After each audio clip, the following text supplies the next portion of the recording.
nos vamos en un enlace con el ex oficial mayor del Congreso, el señor Delgado Güeyes. ¿Cómo estamos, César? Mucho gusto tenerte por acá. Hola, Fernando. Mira, mi apellido es Delgado Güeyes. Güeyes, perdón. Acá estoy corrigiendo. No, sí, César, con la disculpa del caso, por supuesto. César, cuéntanos un poquito qué está pasando, porque ya se votó, no se llegó, no tenemos presidente. ¿En qué situación estamos? Porque la mayoría de peruanos no le prestamos atención a la política a las 24 horas del día. ¿Qué es lo que está pasando?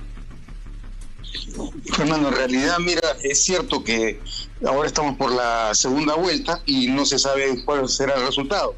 Pero más allá de eso, de acuerdo a la preocupación que tú has manifestado, lo más alarmante es lo que vaya a ocurrir el 12 de abril, que es lo que se supone debería generarnos la mejor de las esperanzas respecto de los próximos 5 años. Sin embargo, no se puede dejar de tener presente que el escenario no es muy halagüeño para el Perú, principalmente porque los partidos que están compitiendo se siguen preocupando por su cuota de poder. Todos quieren tener su partido propio y en ese esfuerzo hay demasiada fragmentación, atomización, y lo que yo percibo es que para el próximo periodo, para el próximo quinquenio, si el presidente de la República no llega a tener mayoría, principalmente en el Senado, pero óptimamente debiera hacerlo en las dos cámaras, el presidente se va a exponer a que siga ocurriendo lo mismo que estamos viendo ahora, que cada cierto tiempo se pretende o censurarlo o vacarlo. Porque en realidad, si el Parlamento se sigue comportando en el próximo periodo como está ocurriendo ahora, ese va a ser nuestro triste destino. No, definitivamente, y además nos corremos un riesgo porque ante tantas listas, muy pocas van a pasar la valla y muy probablemente los partidos que sí pasen terminen teniendo más congresistas de los que deberían, porque existe algo que se llama la cifra repartidora. ¿Puedes ayudarnos y explicar un poquito de qué se trata eso? Porque no queremos que a la gente la agarre de sorpresa cuando digan quiénes han salido elegidos y quiénes efectivamente tienen su curul. Mira, en principio los sistemas electorales pueden dividirse en dos.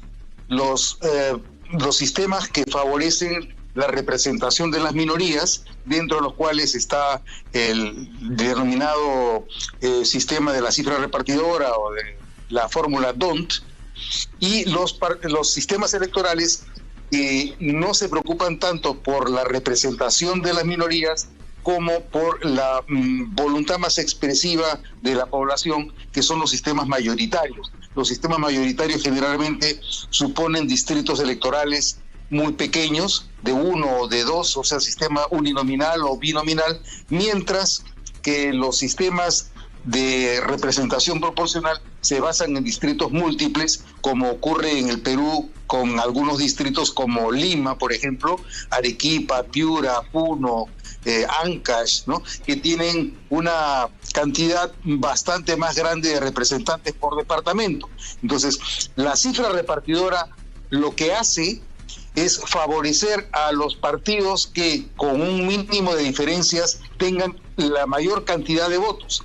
Por ejemplo, si tú tienes 3 partidos, en la cifra repartidora lo que va a hacer es, luego del resultado, va a favorecer al partido que tenga mayor cantidad de votos al momento de dividirse los resultados.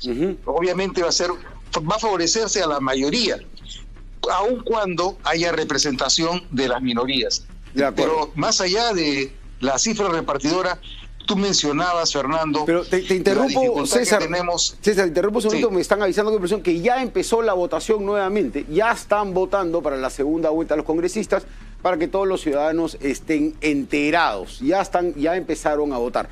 Pero continúa, por favor.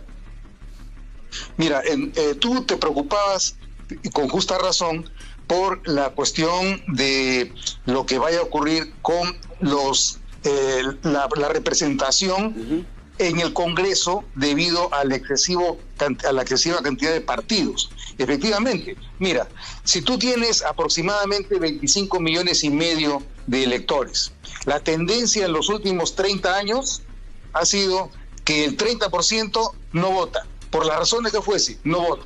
Se autoexcluye o simplemente no puede votar. Claro. El 20% sí va a votar porque no quiere pagar la multa, pero ese 20% vota nulo o vota blanco.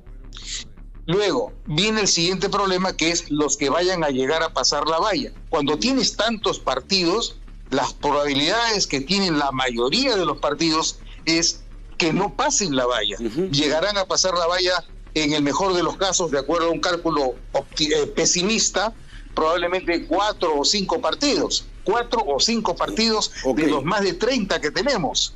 Por lo tanto, habrán 25 partidos que no tendrán representación en el Congreso. Esos 25 números de partidos probablemente representen un 10 o 20% del electorado. Entonces tú sumas 30% que no vota, 20% que vota pero vota nulo blanco, 50%, más un 20% más que no llegue a pasar la valla. Estamos hablando del 70% del electorado que no va a tener representación. Claro. Ese va a ser un Congreso que va a representar solamente el 30% de la población, de repente el 35%. Entonces, ¿qué va a pasar? Tú vas a tener a las encuestadoras de opinión que se van a interesar en divulgar la información sobre el feeling que tiene la población sobre su representación. Las probabilidades te van a decir que si tú tienes un 100% del electorado, las encuestadoras van a tender a consultarle su opinión al 70% que se queda sin representante, y te van a decir que no están satisfechos. Entonces todos van a comenzar a repetir: este Congreso no representa a nadie. Claro, efectivamente no representa a nadie, pero no representa a nadie, ¿por qué? Porque para empezar ha habido demasiada cantidad de partidos en competencia, por un lado, pero por otro lado también el descreimiento, el desencanto que está en las tripas de las personas, en las vísceras de las personas, y por eso es que tienes 30% que no vota, 20% que vota nulo o blanco, y luego el desencanto acumulado, que es el otro 20% que no llega a tener representación. Efectivamente. Ese es el problema que nos afecta. Sí, claro, y esa es la cantaleta la narrativa que nos han puesto, que la falta de no representan a nadie, este Congreso no puede hacer nada.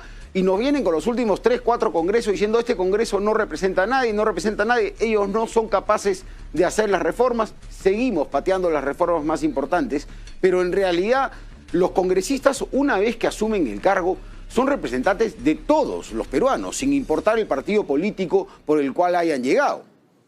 ¿No? Es correcto. Esa es su responsabilidad con todos los ciudadanos.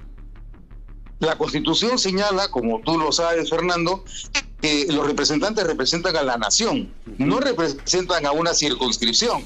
Debido a eso es que justamente se ha ideado que para el Senado haya un 50% del Senado que represente a toda la nación, debido al distrito único, distrito nacional.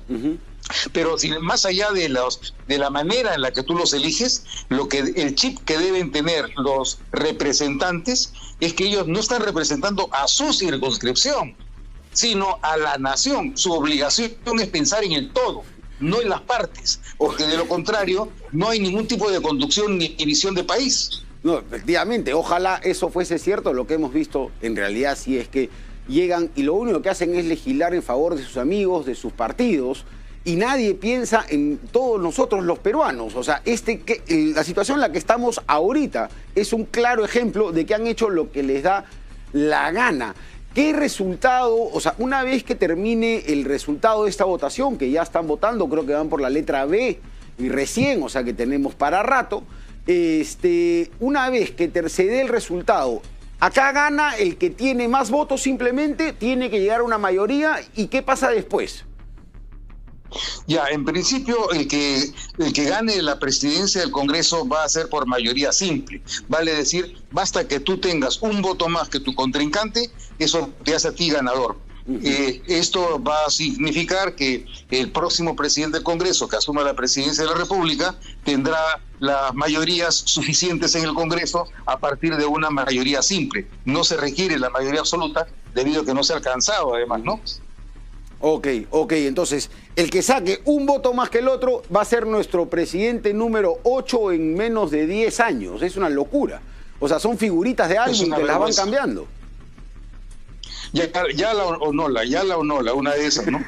Es realmente una locura, César. Esperemos que la cordura gane en estas elecciones, que como digo, tenemos por lo menos para una hora más, y que el siguiente presidente o presidenta se ponga a trabajar de inmediato. No nos queda otra, porque además le toca, asume el cargo y tiene que juramentar en ese mismo momento, ¿no? Así es, y luego tiene que designar a su gabinete, y el gabinete tiene que pedir el voto de confianza en los próximos 30 días. Entonces, no hay mucho que se pueda hacer. Va a ser probablemente la última investidura que tenga el Perú, porque a partir del régimen bicameral se ha eliminado la investidura.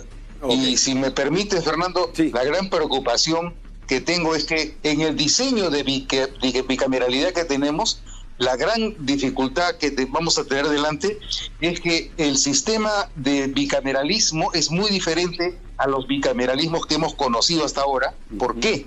Porque el Senado va a tener un poder extraordinario tanto respecto de diputados como respecto del Poder Ejecutivo. ¿Por qué?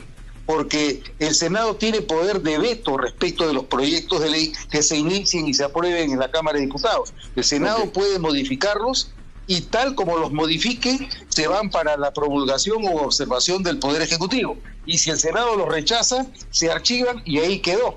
Entonces, ese es un poder extraordinario que tiene el Senado respecto de diputados. Pero además, en el Senado van a designar a los más altos funcionarios con los que se va a cogobernar el Perú, y el propio Senado tiene la capacidad de control de las potestades normativas del Poder Ejecutivo. Eso significa que el Senado va a revisar y controlar no solamente los decretos legislativos, decretos de urgencia, tratados internacionales ejecutivos o los regímenes de excepción, sino también todos los decretos supremos.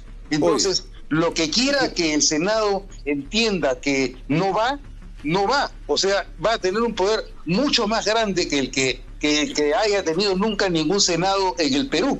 Tu abuelo fue parte de ese Senado y él nunca conoció lo que vamos a tener nosotros delante. De ahí la tremenda importancia que tenga si el presidente de la República tiene o no tiene mayoría en el Congreso, en especial en el Senado. Ok, no, César, ha quedado clarísimo. Estamos nuevamente ante un futuro mamarracho, porque se ha hecho así la ley. Es una ley que no debería hacerse, yo opino también, vuelto a como era el Senado anteriormente de la disolución y del golpe de Fujimori en el 95, el 92, y ahí, bueno, ¿qué vamos a hacer?